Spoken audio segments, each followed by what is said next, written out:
Здравейте сега. Тук не сме на Jungle Lake.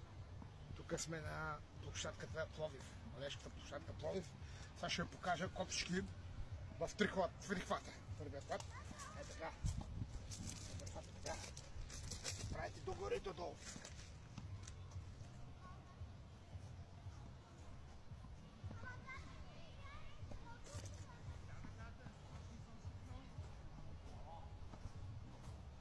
Сега, аз съм ви казал, че от тези упражнения задължително игра горна част. Рамена, трицепс и мишица. Сега ще покажа и вижте сега ще играе кофички и бицепс. Такова нещо вида. Трябва да имате много здраве, за да го прави това нещо.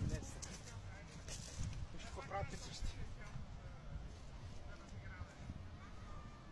Не само игра в трицепс, виждате.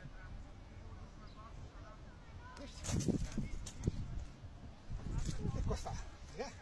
Сега ще покажа пак кофички бицепс. Тръгнища. Пак ви казвам.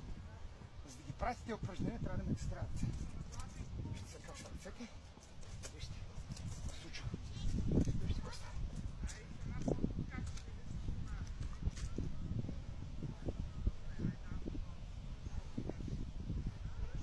И при третия хват трябва китите ви са много здрави.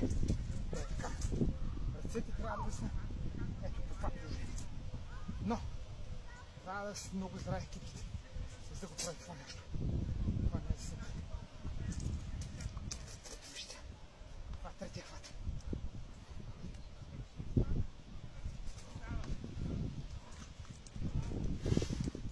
И ако вие правите това нещо,